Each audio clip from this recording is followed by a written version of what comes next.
Nijigahara Holograph es una obra perteneciente al género de terror psicológico escrita y dibujada por Inio Asano, autora que muchos de ustedes identificarán por trabajos como el popular Buenas noches Pum Pum, obra que me llevó a interesarme y conocer un poco más de este autor, topándome en el proceso con la llamativa propuesta tras Nijigahara Holograph.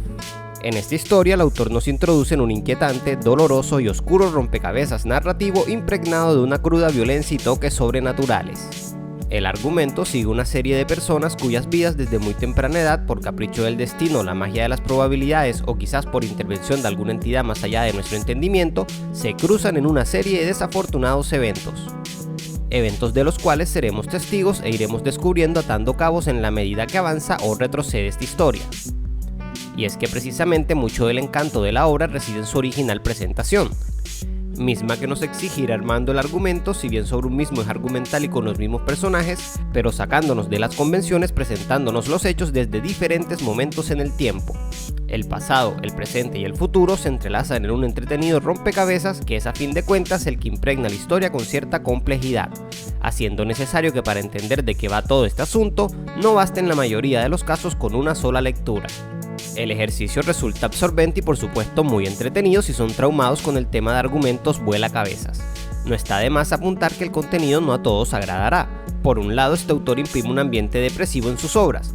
Si se descuidan, logrará hacerlos sentir miserables y sucios de nuestra propia condición humana.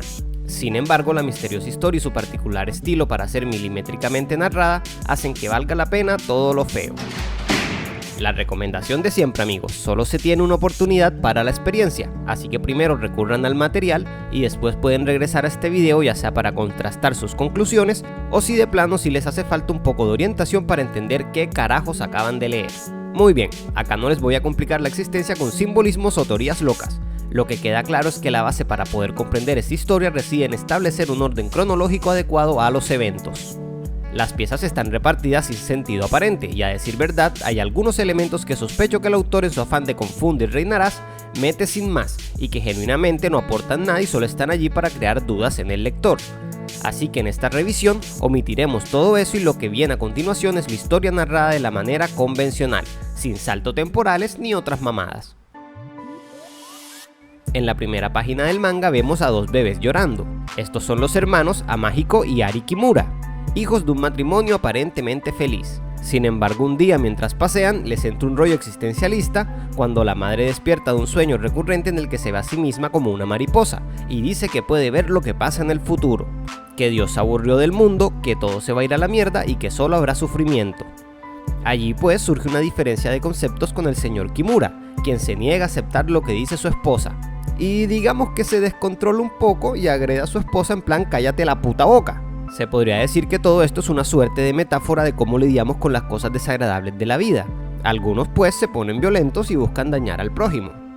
En fin, cuando está a punto de asesinarla, este se retracta al interiorizar lo que le dice su esposa, de que sufrir eternamente es cosa suya. Se trata a fin de cuentas de una decisión. O sea, que antes de ponernos violentos, vivir una vida de mierda y joder a todos en el proceso, podemos pues vivir con ello, aceptar lo malo, lo bueno y seguir adelante. Estos eventos nos los sueltan prácticamente al final de la obra, pero como verán se trata del inicio de la historia y de alguna manera también de su cierre con esta resolución, de que podemos parir todo lo que queramos pero finalmente cada quien decide el sentido que darle a las cosas. A raíz de todo este asunto, la familia feliz se separa, el padre se queda con la hija y la madre con el hijo. Años más tarde, la hija de la familia, Arie, conoce por casualidad a un tipo mucho mayor que ella llamado Higure. A pesar de ser ella una niña pequeña, comienzan a pasar mucho tiempo juntos. Son ellos quienes escriben la historia del monstruo del túnel, aquel que traerá el mal y la destrucción al mundo. La pequeña deposita su confianza en Higure, al punto de considerarle un amigo cercano, y por ello le regala la mitad del colgante de mariposa, mismo que era de su madre y que va a pasar por más de una mano a lo largo de esta historia. El caso es que el tipo Higure comienza a obsesionarse con esta pequeña, al punto que un día sin más intenta violarla cerca del túnel que hay cerca del colegio. Es cuando Kyoko, la profesora de Ari, es testigo del hecho e intenta ayudar a la pequeña, lo que la hace acreedora a un ladrillazo en la cara, que es lo que la mantiene con el rostro vendado la mayor parte de la obra. Otro de los protagonistas, Komatsuzaki, a quien para fines prácticos de pronunciación en lo sucesivo de este video denominaremos simplemente como Koma, también es testigo de lo que ha pasado desde un puente y ve a Higure escapar. El siguiente hecho relevante es que la madre de Ari aparece muerta en el túnel. Más adelante la vemos en forma de fantasma o alucinación de una mente impedida, con las muñecas cortadas, por lo que podríamos pensar que se suicidó. Arie comienza a decir que el culpable de todo es el monstruo del túnel de su historia inventada, y sus amigos de clase, ni corto ni perezosos, deciden sacrificarla tirándola al túnel para contentar al monstruo y así librarse de la maldición. Algo un poco exagerado, pero medianamente justificado según una leyenda que se nos cuenta en la obra y que al parecer los niños en su mentalidad de niños se tomaron muy en serio. El caso es que Ari acaba en coma por la caída. Mientras tanto y en paralelo, su hermano Amakiho tampoco la está pasando tan bueno. Algo que se presta para confusiones es que a este personaje lo llaman por su nuevo apellido, Suzuki, porque su madre se casa por segunda vez. Para fines prácticos en este video nos seguiremos refiriendo al personaje por su nombre original, Amahiko. En fin, ante la mierda de vida con acoso escolar y demás pendejadas, Amahiko decide suicidarse saltando desde la azotea de su colegio. Sin embargo, no muere, sino que queda temporalmente hospitalizado. Toda la obra vemos a este niño manejar un cuadro agudo de depresión. La vida ciertamente no le ha tratado tan bien. Y esto es importante porque la obra también es muy enfática en cómo los hechos del pasado nos definen como personas. Acá entonces se pone un poco extraño el asunto. Les recuerdo que la historia comienza por lo que se nos presenta como el final del manga. Estando hospitalizado y en silla de ruedas, el chico se encuentra con un viejo extraño también en silla de ruedas, el cual le indica que deje de lamentarse y le regala una caja de metal, misma que teóricamente hablando tiene un hechizo que puede hacer realidad cualquier deseo suyo, desde toneladas de helado hasta la destrucción completa de la humanidad. El caso es que abrirla o no depende de él.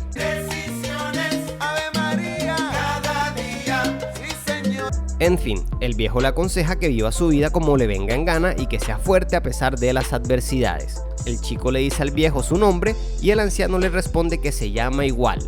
Entonces, para finalizar el manga, el chico se levanta de su silla y el anciano aparentemente se desvanece, deduciendo el chico que acaba de tener una conversación con Dios. Y entendiendo de alguna forma nosotros como espectadores que el autor pretende que interpretemos que en realidad Amahiko hablaba con una versión mayor de edad de sí mismo, lo que supondría alguna suerte de bucle temporal. No olviden amigos, confunde y reinarás. Más tarde conversaremos un poco más de esto, continuemos. A Amahiko lo trasladan a un nuevo colegio, otra vez vive en Nijigahara, sin embargo no parece tener muchos recuerdos del lugar, pues obvio estaba bastante chiquito cuando lo sacaron de allí. Descubre entonces que Koma y su pandilla, sus nuevos compañeros de clase, le hacen bullying a otro alumno llamado Takahama. En un principio, Amahiko intenta defenderlo, pero ya después le vale madres todo el asunto como el resto. Asqueado del mundo, decide entonces abrir la caja de metal que le dio Dios en el descampado donde está el mismo túnel en el que encontraron a su madre muerta. Sin embargo, una muy bien ilustrada puesta de sol lo distrae y se olvida del asunto, dejando la caja tirada y olvidada en el césped. Por su parte, Koma adopta una actitud agresiva hacia el resto porque se siente culpable e impotente por no haber podido ayudar a Ari, a quien quería mucho, razón por la cual fue que rechazó a Arakawa, una chica que le declaró su amor. Más adelante, Koma intentará atacar a Takahama con un cuchillo, sin embargo lo detienen de un ladrillazo en la cabeza que lo tira en el mismo túnel al que tiraron a Ari. Koma sufre un severo traumatismo en la cabeza y bueno, ya no vuelve a ser igual. Todo le vale madres, vive en automático, de hecho dicen en un informe que puede que percibiera su imaginación como realidad. Finalmente a este personaje solo le importa Ari, a quien sigue visitando en el hospital. Bueno, aquí puede ser eso, o si lo prefieren, cuando estuvo en el túnel, algo, llamémoslo, intervino, y digamos que queda muy a la interpretación si todo el asunto con Koma es sobrenatural o tiene, digamos, bases biológicas, o sea que está pinche mal de la cabeza por el golpe, con alucinaciones y toda la cosa ya. Volvamos al hermano de Ari, Amakiho, quien busca la caja de metal de Dios que dejó extraviada en el descampado del túnel, conoce a Higure, el cabrón que violó a su hermana. Este le regala el colgante que le dio Ari tiempo atrás y le dice que es importante desprenderse de lo material, pues nos atan a un pasado y esas cosas. En otros eventos asistimos a una reunión en el cementerio entre el señor Kimura, el padre de los hermanos, y el señor Suzuki, quien fuera el nuevo esposo de la difunta madre de los niños. Se le va al señor Kimura contrariado con todo, más porque siente hacia su hija un deseo inapropiado de parte de un padre. Esto lo descubrimos en la escena en la que habla con Ari y no puede evitar sufrir una erección al mirarla. Por otro lado, el señor Suzuki se casa nuevamente. La nueva madrastra de Mahiko no tiene tan buena relación con él, por lo que el chico trata de fugarse. Lejos de casa se encuentra nuevamente con Higure, quien acaba de incendiar su casa. Me aventuro a suponer que matando a toda su familia en el proceso. Esto lo digo porque de su hermana, la niña que gustaba de Mahiko, no volvemos a saber más nada en el futuro. El tipo se traslada a otra zona para vivir y empezar de cero una nueva vida, en la que tendrá un cuarto donde escribirá su historia con Ari mientras habla con una muñeca de trapo caracterizada como si fuera la Ari real. Sí, este tipo está bien pinche dañado. Una vez que Higure se ha ido, a Mahiko se desmaya por qué razones y acaba en el hospital. Cuando le dan de alta, un desconocido le entrega una caja de metal que había perdido. Seguido, una mariposa llama su atención y lo conduce hasta la habitación de Ari. Sin saber que se trata de su hermana, intenta tocarla, pero Koma, que estaba presente, le susurra que aún no ha llegado el momento, mientras le sale de la boca una mariposa. Bueno, la mayoría de las cosas cuadran dentro de lo razonable, pero sí hay algunos elementos de la obra que se mantienen en el plano de lo sobrenatural. Este asunto de las mariposas es uno de ellos. Teorías las hay, desde que se trata de una suerte de manifestación del alma de la madre de los chicos o el mismo Dios. Pero por ahora realmente no nos interesa tanto este asunto, así que continuemos. Esta etapa de la niñez cierra con el hermano de Ari saliendo del hospital y tirando el colgante de la media mariposa por una alcantarilla. Años después, Arakawa se encuentra con Koma ya de adultos. Aún tiene sentimientos por él, así que lo invita a que la visite en la cafetería donde trabaja, misma de la que el dueño es Higure. El caso es que Koma, luego del accidente, quedó obviamente con problemas de orientación y memoria. O poseído, lo que ustedes prefieran. Se la pasa con la mirada perdida y su comportamiento es sumamente irregular. Asesina al encargado del supermercado, que igual era un maldito quien intentó que el señor Kimura se cortara accidentalmente los dedos con una máquina para recibir el pago del seguro y con eso saldar las deudas que había entre los dos hombres. También ataca al señor Kimura, sencillamente porque es un bastardo. En las primeras páginas del manga vemos cómo abusa sexualmente de su hija en el hospital mientras esta está en coma. Obvio, como apenas está empezando el manga, no tenemos nada con que asociar esta escena, de allí la importancia de releer esta obra. Continuemos. Koma se comienza a cargar a todos los malos. Más tarde salvar a Waka, quien iba a ser la nueva víctima del bastardo de Higure. ¿Cómo le clava un paraguas en la espalda? Imagino que tiene super fuerza o algo. En este punto no queda muy claro si Koma es consciente de sus acciones o sencillamente viene a ser el recipiente de una fuerza sobrenatural y vengativa. Por decir alguna cosa, imaginen que la madre de los chicos, cuando se suicidó, regresó en forma de maldición fantasmal, guiando a un desorientado Koma y poseyéndolo, si quieren, para que, digamos, se vengue de todas estas personas tan malas, ¿cierto? En fin, Koma se interna nuevamente en el túnel y se encuentra el colgante de mariposa que Mahiko tiró por la alcantarilla años atrás. Y entonces, de alguna manera justificado por los últimos acontecimientos, Ari despierta del coma. El señor Kimura, ingresado en el hospital por su herida en el cuello, decide suicidarse entonces tirándose por la ventana. Esto ya sea por la culpa al ser un puto bastardo violador de hijas o sobrenaturalmente seducido a hacerlos por las mariposas sobrenaturales, / esposa fantasma, / Dios, / lo que sea.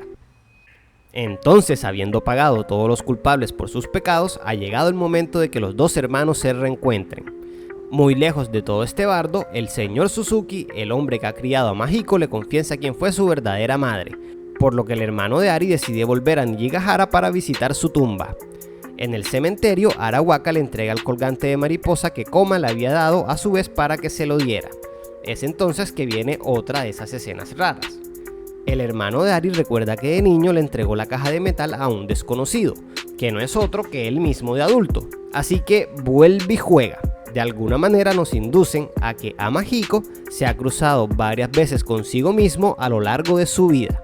De hecho, el prólogo de la obra básicamente es a Mahiko de adulto encontrándose con Mahiko de viejo, quien le pide que lo lleve con el Mahiko de niño, quien está llorando. El niño con el adulto con el anciano con el niño. ¿Se trata toda la jodida historia de un bucle? En cualquiera de los casos es una manera bastante genial de jugar con la forma como está narrado este manga. Al igual que cuando la madre dice que ha tenido un sueño del futuro en el que es una mariposa y bueno, presente, pasado y futuro coexisten en armonía.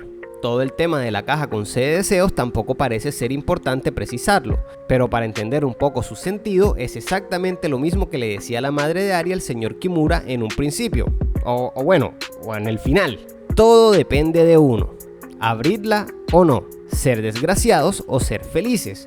Todo depende de cómo decidamos afrontar las cosas, del sentido que le demos a esta jodida vida. Finalmente, el monstruo del túnel somos nosotros mismos. Todos tenemos maldad por dentro, una parte oscura que alberga deseos malsanos. Las propias personas permiten el mal y que pasen cosas tan atroces como las realizadas por varios personajes de la obra. Todas nuestras acciones tienen una consecuencia. Creo que esto se refuerza con todo el concepto y alegoría a las mariposas que vemos en la obra. Cabe mencionar a la popular película del efecto mariposa como puente para entender toda esta macro metáfora implícita en esta historia. Ustedes saben, acción, consecuencia.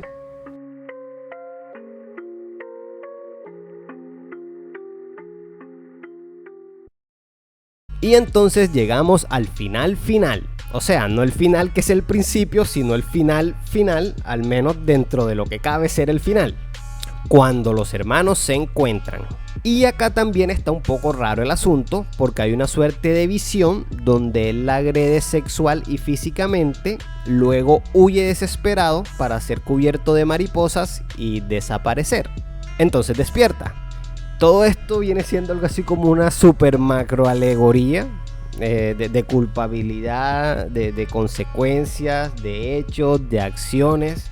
Entonces el hermano se despierta y se ve arrodillado frente a su hermana.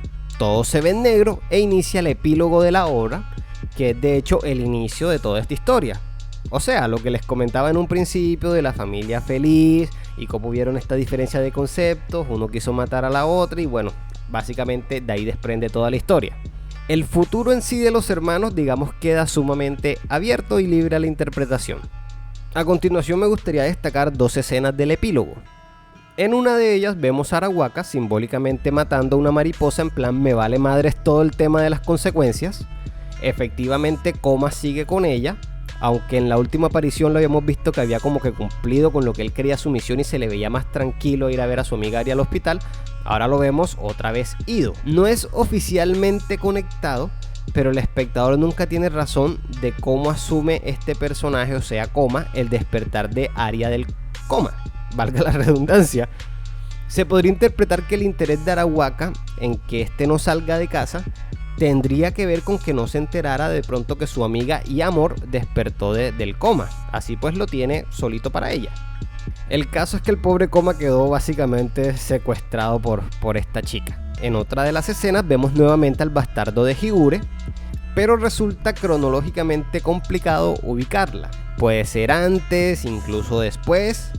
Lo que sabemos por un par de viñetas es que luego de la herida que le propinó Koma, Higure terminó en el hospital debatiéndose entre la vida y la muerte. Nos indican pues que aunque sobreviva, la mayoría de sus sentidos le serán inútiles. Así que básicamente quedó sumamente vuelto nada. Entonces, si quedó vivo, de pronto esta escena es algo así como que dice sucede en su mente, en medio de este letargo en el que haya quedado. O se murió, no sé, cualquiera, puede ser una buena explicación. El punto es que hizo cosas malas y por eso lo chingaron. La realidad es que estos últimos paneles funcionan nuevamente como para reabrir ese bucle, ya que Higure le indica a la representación de Aria que le deje escuchar más de la historia o que vuelvan a tocar el tema de la historia como tal. Que básicamente ahí es donde nosotros decimos no entendí un carajo, tengo que ir nuevamente hasta el principio y tengo que leerme esta chingadera otra vez. Pero bueno, entonces todo se va a negro y en la siguiente hoja una voz despierta a Mahiko. Este abre los ojos mientras cae y nuevamente está en el hospital. Nuevamente es niño y nos regalan la escena de su encuentro con su yo anciano. Que si ha llegado a esta edad, hemos de suponer que luego de su reencuentro con Aria, pues bueno, las cosas han ido bien. Supongo, ¿no? Si llegó anciano, supongo que las cosas han ido bien, ¿cierto? Eso al menos si queremos quedarnos con una decisión optimista de la serie. Evidentemente quedan varias cosas de manera muy ambigua.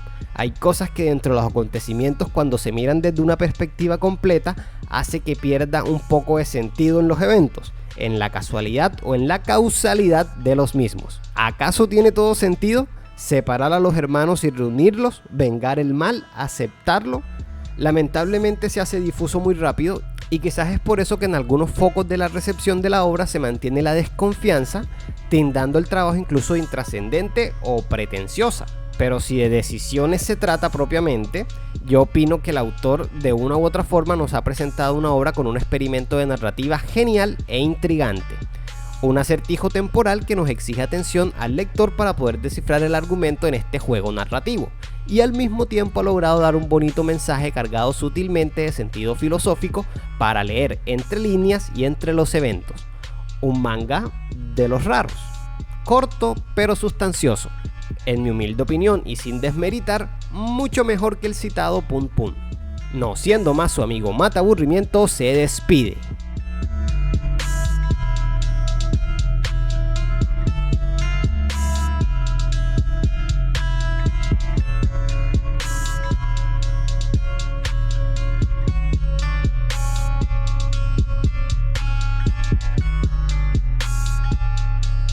Por cierto, luego de terminar esta obra, la siguiente del autor que leí ha sido La chica a la orilla del mar, manga con tintes eróticos en el cual sencillamente o es un despropósito completo o es que este autor está en un nivel tan alto que con este manga sencillamente no estoy en capacidad de entenderlo.